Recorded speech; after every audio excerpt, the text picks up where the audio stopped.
Ce journal vous est offert par le FPI, Fonds des promotions de l'industrie, votre partenaire privilégié pour la réussite de vos projets.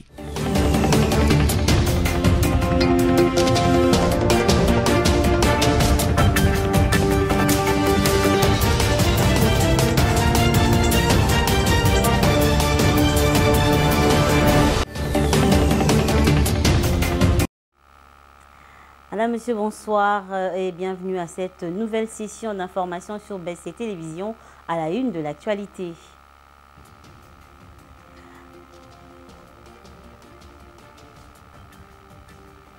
Jeudi 9 mars, le président de la République, Félix-Antoine Tshisekedi, a assisté à la rentrée judiciaire 2023-2024 et à la remise du rapport public de la Cour des comptes.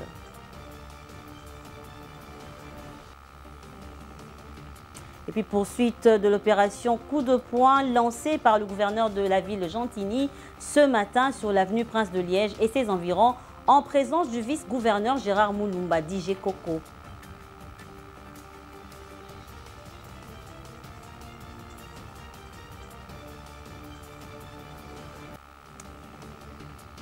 Et enfin, en dehors de nos frontières, pas de vote contre ni d'abstention vendredi au Parlement chinois où Xi Jinping a été élu avec 2952 voix pour un troisième mandat d'affilée au sommet de la Chine.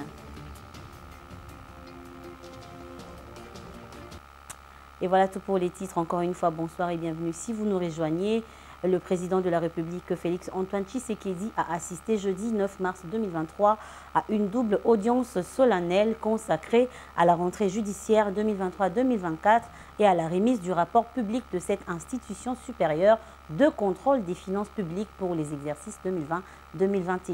Images et commentaires.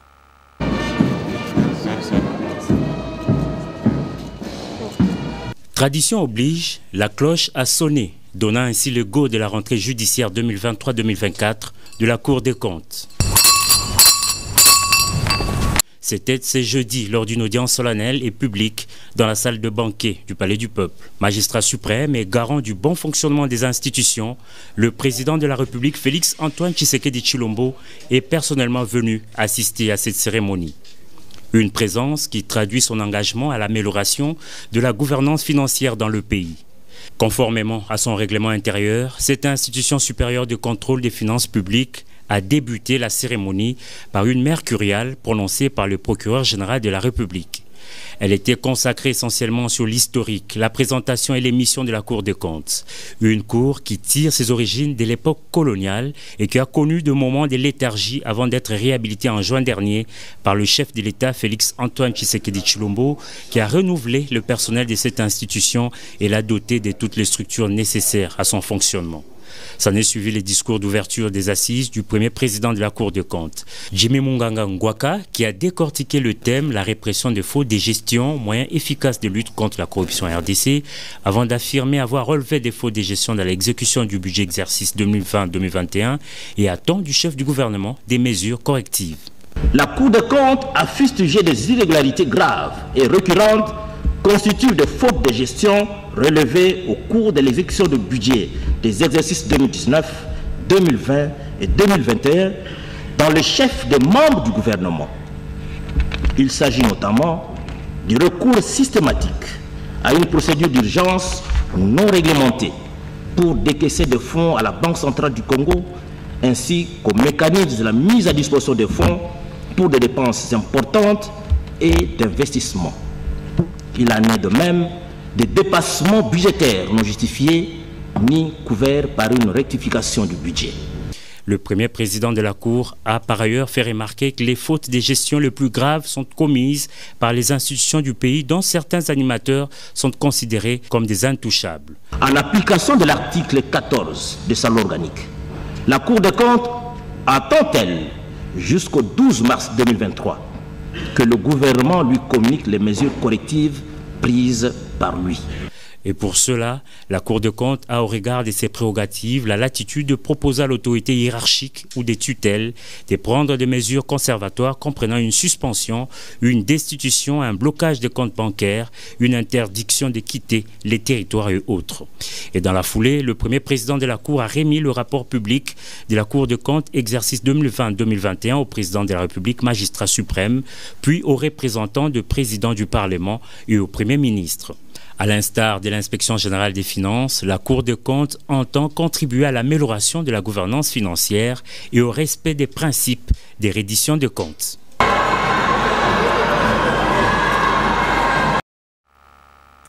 Et dans l'entretemps, une délégation du Conseil de sécurité des Nations Unies a entamé jeudi 9 mars 2023 une visite de 3 jours en République démocratique du Congo où les combats opposant les M23 et l'armée se poursuivent malgré le cessez-le-feu. Regardez. Évaluer la situation sécuritaire en République démocratique du Congo et la mise en œuvre du mandat de la MONUSCO, conformément à la résolution 2666 du Conseil de sécurité, tel est l'objectif principal de la visite à Kinshasa ce jeudi 9 mars dans la soirée de la délégation du Conseil de sécurité des Nations Unies. Durant 4 jours, soit du 9 au 12 mars, les membres du Conseil de sécurité de l'ONU vont rencontrer le président de la République Félix-Antoine Tshisekedi Tshilombo, le premier ministre Sama Lukonde, le membre du gouvernement, le président des 2 chambres du Parlement et les acteurs politiques de la RDC. Le Conseil est venu ici en République démocratique du Congo adresser un message assez clair qui est que nous sommes à vos côtés, nous sommes là pour vous aider. Il est important d'agir.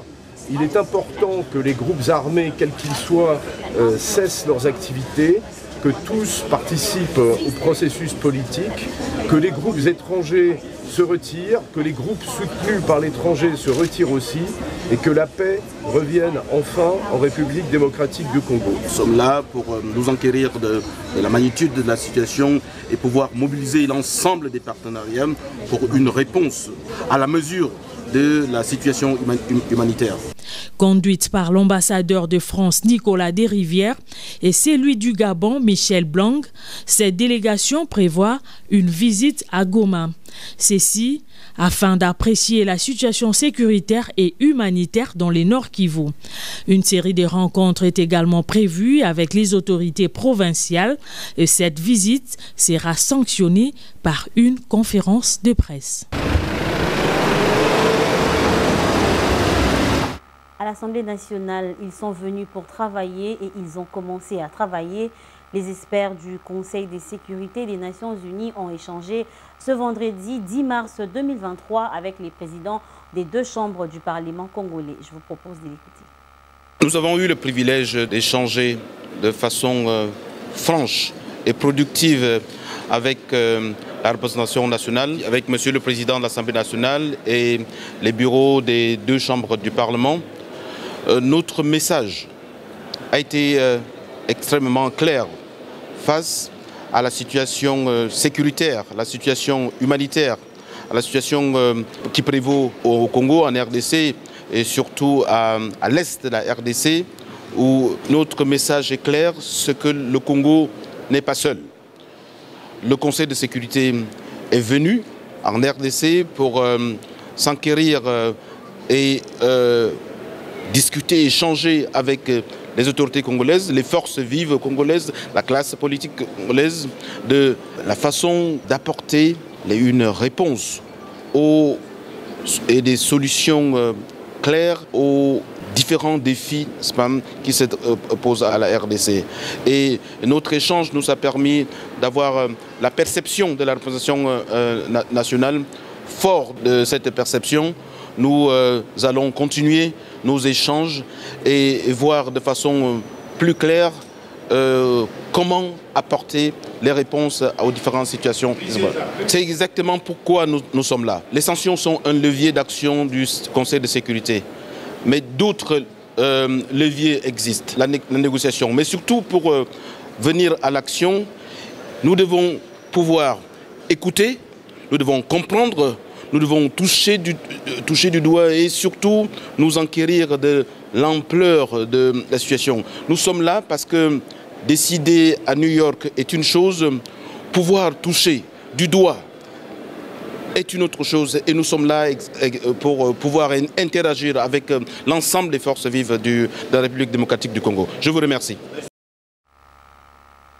Le premier vice-président de la Commission électorale nationale indépendante CENI, Bienvenu Ilanga, a présidé ce jeudi 9 mars 2023 dans la salle Abbé Apollinaire Malou Malou une réunion CENI Union européenne. La délégation de l'Union européenne était constituée de 34 personnes, membres de la commission chargée de la préparation des décisions de cette organisation régionale pour l'Afrique subsaharienne. Suivez. En République démocratique du Congo, cette équipe est en mission officielle et rencontre plusieurs institutions. C'est dans ce cadre qu'elle a voulu prendre langue avec la centrale électorale sur l'évolution du processus électoral qui est encore dans la phase de la prévision du fichier électoral. Ont également pris part à cette réunion le secrétaire exécutif national de la CENI, Toto Mabikou, et son adjoint. Dans cette délégation de 34 personnes qui visitent la RDC et Kinshasa, cette semaine, donc, il y a un autre groupe ACP qui est avec nous. Et donc nous sommes les groupes qui préparent au niveau de Bruxelles les décisions de l'Union européenne envers l'Afrique subsaharienne. Donc c'est une visite d'étude pour approfondir notre connaissance sur votre pays, mais c'est aussi une visite de suivi. Comme vous savez, l'Union européenne attache beaucoup d'importance à l'inclusivité et la transparence des élections. Donc c'était une séance de travail pour voir comment la CENI fait concrètement son travail et prépare les élections qui auront lieu à la fin de l'année. Dans son mot, Bienvenu Ilanga a fait la synthèse de l'évolution du processus électoral en cours dans le pays, de la cartographie opérationnelle à l'opération d'identification et enrôlement des électeurs. Nous avons commencé par la révision de la cartographie électorale jusqu'à arriver actuellement à l'opération d'identification et enrôlement des électeurs dans la révision du fichier électoral. C'est par une visite des installations de la Commission électorale nationale indépendante afin de se faire une idée sur la manière dont les choses se déroulent que la délégation de l'Union européenne a bouclé sa visite au siège de la CENI. Vous avez reconnu le son de Josué Kalamba. Et puis on change de chapitre. Le gouverneur de la ville-province de Kinshasa, Jean-Tiningo Bila, accuse réception de la notification d'une marche pacifique des partis politiques, à savoir l'ECD, LGD et Ensemble de Moïse Katumbi, prévue ce samedi 11 mars 2023 dans quelques grandes villes du pays pour protester contre la situation sécuritaire à l'est de la République démocratique du Congo. Roger Matadi. Ce samedi 11 mars, les partis politiques ECD de Martin Fayulu, LGD de Matata Mpogno et Ensemble de Moïse Katumbi vont organiser une marche pacifique dans le but de protester contre la situation sécuritaire chaotique marquée par la guerre du M23 appuyée par le Rwanda dans la partie est de la République démocratique du Congo. Et dans une correspondance adressée à ces trois partis organisateurs, le gouverneur Jean-Tiningo Bila Mbaka accusait réception de la notification d'organisation de la dite marche. Et quant à son itinéraire, cette marche est prévue de partir du rond-point Ngaba au stade Cardinal Malula dans la commune de Kinshasa via les avenues Université, Kianza, rond-point Super Lumba, boulevard Lumumba, Sindwe et Kassavobo. Il s'y est de signaler que pour des raisons sécuritaires, le gouverneur a demandé à ce que le stade de Tata Raphaël soit considéré comme point de chute. La police nationale congolaise de la ville de Kinshasa ainsi que le bourgmestre des communes concernées sont priés de prendre toutes les dispositions sécuritaires requises. On va parler brièvement de cette information. Elle reste la bienfaitrice que les Congolais préfèrent. Marie-Olive Lembe Kabila, l'ancienne première dame de la RDC, a été accueillie ce vendredi par une foule compacte à Bukavu. Nous sommes au sud Kivu. Dans son discours à la population, l'initiatrice de l'ASBEL Initiative Plus a également présenter ses civilités de la part de son époux, le sénateur Joseph Kabila. Voilà, je vous disais en titre que l'actualité, c'est aussi la poursuite ce vendredi de l'opération Coup de poing lancée par le gouverneur de la ville, Jantini Ngobila, qui a pour but de dégager les emprises publiques et les véhicules abandonnés, évacuer les kiosques et terrasses de fortune. Cette opération s'est poursuivie ce matin sur l'avenue Prince de Liège et ses environs en présence du vice-gouverneur Gérard Moulumba Dj Koko, témoin de l'événement. Roger Matadi et Générose Sengo. Regardez.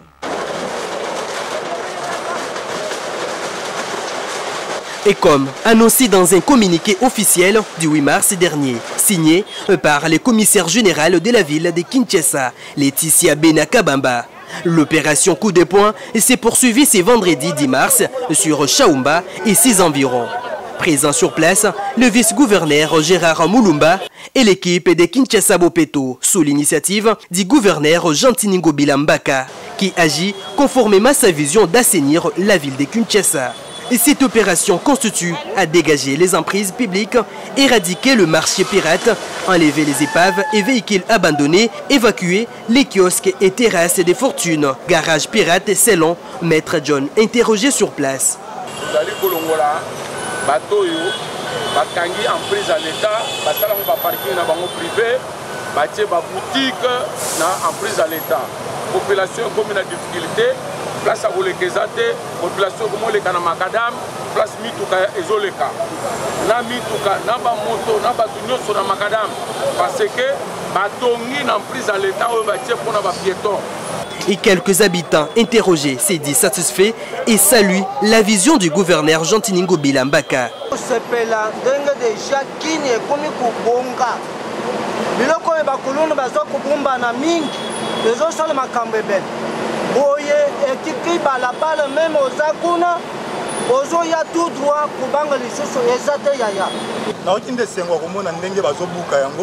Malgré critique et rosala pour ne pas toucher au séparation au reste de la population quinoise, l'autorité appelle à évacuer les points noirs ou des charges pirates des déchets pour assurer l'assainissement et la protection de l'environnement de la ville de Kinshasa.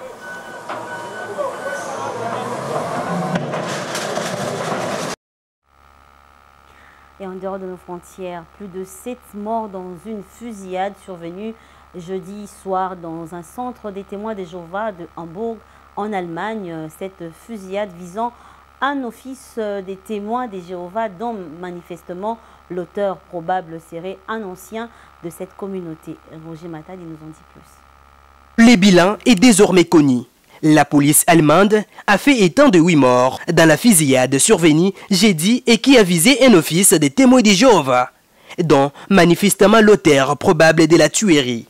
Et ce dernier a tiré sur le participant à une activité de prière organisée jeudi soir par la communauté dans ce centre de Hambourg, situé au nord du pays, a précisé la police. Par ailleurs, d'autres personnes ont été blessées, dont certaines d'entre elles gravement.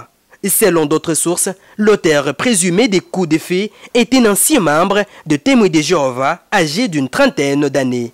Il était armé d'un pistolet et était entré de force dans le bâtiment où s'est tenue la séance de prière à laquelle participaient environ 50 personnes. Notons que les Témoins de Jéhovah se sont dit bouleversés par cette attaque horrible dans un communiqué. Et les forces de l'ordre ont indiqué privilégier les pistes d'un seul tireur. Et en restant en dehors de nos frontières, il n'y a eu ni vote contre ni abstention vendredi au Parlement chinois lors de l'élection avec 2952 voix, vote du président Xi Jinping pour un 3e mandat de suite à la tête de la Chine. Le récit est de Samy Bossango. Heureux effet sans nul doute de la prolongation des 5 ans en octobre 2022 dans son mandat au sommet du Parti communiste chinois et de la commission militaire du parti, ainsi que de son ascension qui lui a permis de devenir le dirigeant le plus puissant de la Chine depuis des générations, Xi Jinping a été réélu ce vendredi à la magistrature suprême chinoise pour son 3e mandat de suite. Il a grappillé 2952 votes contre et 0 abstention. Il a grappillé 2952 votes pour, contre 0 contre et 0 abstention, un score sans appel. Dans son serment, Xi Jinping, point droit levé et main gauche sous les documents, a juré d'être loyal à la patrie et au peuple et de devenir dur à l'édification d'un grand pays socialiste moderne qui soit prospère, fort, démocratique, plus civilisé et harmonieux. Informé de cette réélection, le président russe Vladimir Poutine a adressé ses vives félicitations à son homologue chinois. Nous allons continuer de coordonner notre travail commun concernant les questions les plus importantes de l'agenda régional et international, a adressé l'homme fort russe à l'homme fort chinois. Par ailleurs, le même mercredi, le Parlement chinois a organisé des élections formelles pour d'autres postes institutionnels. Ainsi, Han Zheng, jusqu'ici vice-premier ministre, a été élu vice-président du Parlement, poste qu'occupait Wang Qishan. C'est à Zhao Leji que revenu le poste du président du comité permanent du Parlement chinois. Restons en Chine. Quelles sont les leçons à tirer de l'élection de Xi Jinping pour un 3e mandat de suite à la tête de la République populaire de la Chine? Votre rédaction a tenté de répondre à cette question à travers cet éditorial qui porte la signature de Samy Bossongo. Une fois de plus, suivez. La Chine vient d'envoyer un signal fort au monde et plus particulièrement aux politologues constitutionnalistes et aux démocrates avec l'élévation de Xi Jinping à la tête de la nation dragon pour un 3e mandat de suite. Ces grands événements montrent à suffisance que la limitation du nombre de mandats à 2 pour un chef de l'État dans une république relève plus d'une convenance politique occidentale que de l'orthodoxie scientifique en la matière, en mettant en relief ce qui est visé, c'est-à-dire la prospérité nationale. La Chine a prouvé qu'un État peut bien se porter même si un chef de l'État va au-delà de 2 mandats. Surtout si cet État se défend bien devant les pressions prédatrices de puissances occidentales à la tête desquelles trônent les États-Unis d'Amérique. Dans ce qu'on pourrait appeler une dictature républicaine, juste parce qu'on va au-delà de 2 mandats, tout en réalisant le bonheur national, ce que vise la démocratie à l'occidentale est bien obtenu. Au point que l'essentiel dont tenir compte reste et demeure la bonne santé multisectorielle de son pays, peu importe si le chef de l'État qui la matérialise va au-delà de 2 mandats. Cette expérience chinoise que réalisa Muammar el-Kadhafi, le chef de la Jamahiriya libyenne en son temps, devrait porter les Occidentaux à cesser d'imposer au reste du monde ou à juger ses acteurs politiques sur base de l'établissement à 2 du nombre des mandats présidentiels.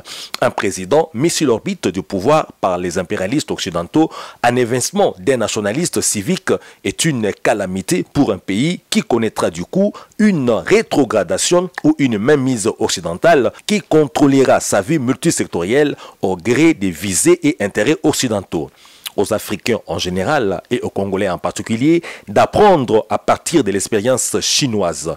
La seule condition étant que celui qui doit briguer un 3e mandat soit celui qui fait l'unanimité nationale en fait de matérialiser le progrès et le développement durable dans son pays. Voilà, vous venez à peine de vous joindre à nous. Voici les éléments qui ont fait la une de l'actualité.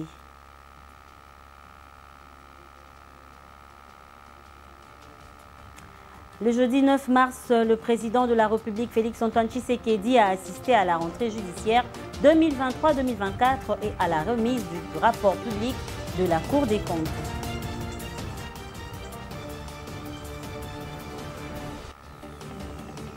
Puis vous avez vu qu'il y a eu poursuite de l'opération coup de poing lancée par le gouverneur de la ville Gentilly ce matin sur l'avenue Prince de Liège et ses environs en présence du vice-gouverneur Gekoko Mulumba, dit Gérard.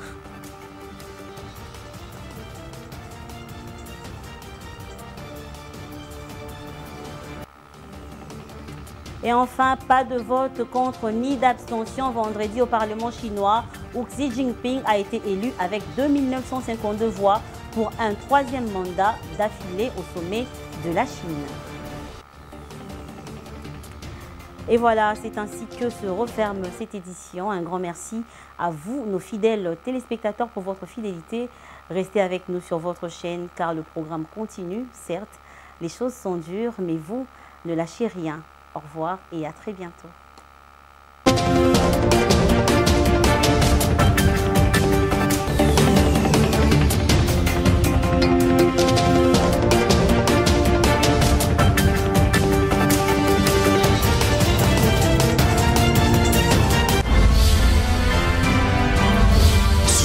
vous a été offert par le FPI, Fonds des promotions de l'industrie, votre partenaire privilégié pour la réussite de vos projets.